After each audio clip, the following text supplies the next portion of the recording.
Hello again, my beautiful people, Jamaican youth in the building yet again. And in this one, I want to talk about the under 14 Reggae Boyz and the Caribbean Football Union. Yes, I want to say big up to those two groups I just mentioned, the under 14 Reggae Boyz and the Caribbean Football Union, for their display of this particular under 14 challenge series and some other things. Before I get into it, I just want to ask you to do the regular. Please hit the like button, help us send the video out to more eyes. And if you haven't subscribed as yet, if you are new, please hit the subscribe button, as it helps to send the video out to more eyes. So without further ado, let's talk about it. I want to say a big up, a special big up to the under 14 Reggae Boyz. You know, they have been playing lights out in the current CFU Challenge Series. You know, we're seeing them taking on the likes of Aruba, which they beat 5-0, Trinidad and Tobago, which they beat 2-0, St. Kitts and Nevis, which they beat 2-0. They have pretty much been playing or been beating all the teams that they've been facing in the Caribbean, in this Caribbean Under 14 Challenge Series. And, you know, a big thing that we see is the way that they're playing. You know, we're seeing them playing a very determined style. And, you know, they're very good on the ball, very composed on the ball, trying to put passes together at the under 14 level. It's good for development. It augurs well for Jamaica's football development. And I love seeing it. I go back and watch some of the games, and, I really try and, see what's different about this under 14 team. They're doing very well.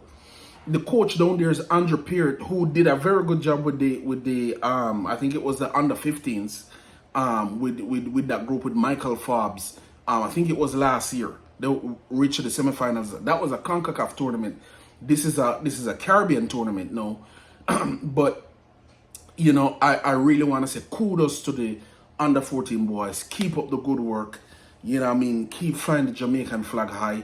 It seems like, from all indications, from what I've been hearing, that these boys were chosen from the TDS, the talent development scouting that has been going on by the FIFA representative that has been put in Jamaica under this program. Yes, it was that program that John Wall applied for Jamaica, to bring it to Jamaica.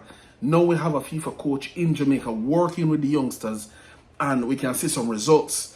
We can see some good football being played by Jamaica. It would be interesting to see them against tougher opposition, to be honest, because it's against the Caribbean. No, but they really look good on the field. They really, really look good, and I love to see it. And long may that TDS thing continue. Where they bring them in and coach them. It seems like there is an academy going on in Jamaica, and some of these players were chosen from the National Academy and put in this under 14 team, and they're going out there now and they're representing Jamaica well. They're looking good on the field, and I think today they're actually in the semi-final. They're playing Puerto Rico, I think, for a place in the final. From all indications, from what I've seen them play, from what I've seen of how they have played, it seems like they are the favorites to win this tournament. Trinidad is the other powerhouse that's in the semifinals on the other side of the bracket. It looks like they might get to the final too, but Jamaica has played Trinidad already and defeated them, even though that won't count for anything on the day if they both get to the final. But it's looking like Jamaica is on their way to winning this tournament. And just kudos to the coaching staff, kudos to the boys going out there and playing their socks off and representing the country well, making us proud, making us able to look on this tournament and actually be happy.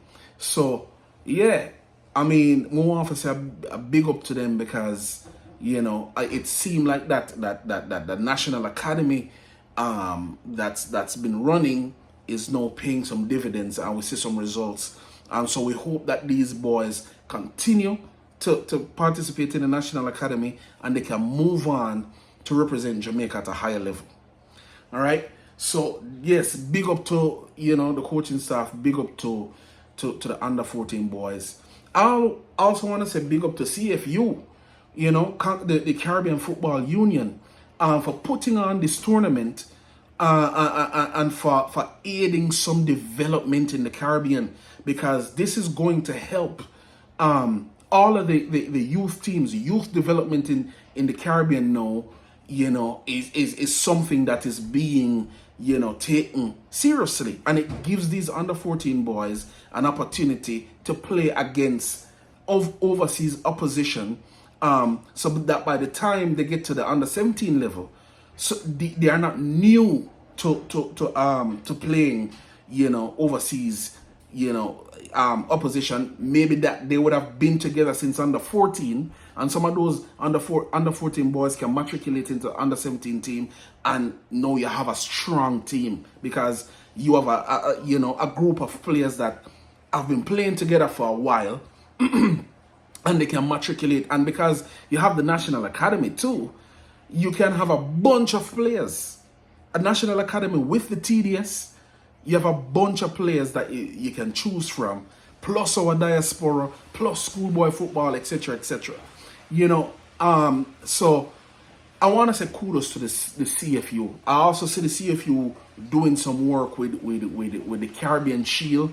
You know, the way how they have staged it, the way how they have, you know, they have marketed it or put it on the social media. You know, the way how they are, or even though the Caribbean Cup is a CONCACAF competition, I guess it's CFU in conjunction with the CONCACAF. We are also looking to see how they play a part in the Caribbean Cup as well, that has, for Jamaican clubs at least, Mount Pleasant, Cavaliers, and Arnett Gardens. 3 really good teams, 3 of the top teams in Jamaica, to be honest. It's kind of sad though with the way that bracket is set up, because like all the Jamaican teams are in one group, and actually 3 teams will make it to the Caribbean, will make it to the CONCACAF Champions Cup.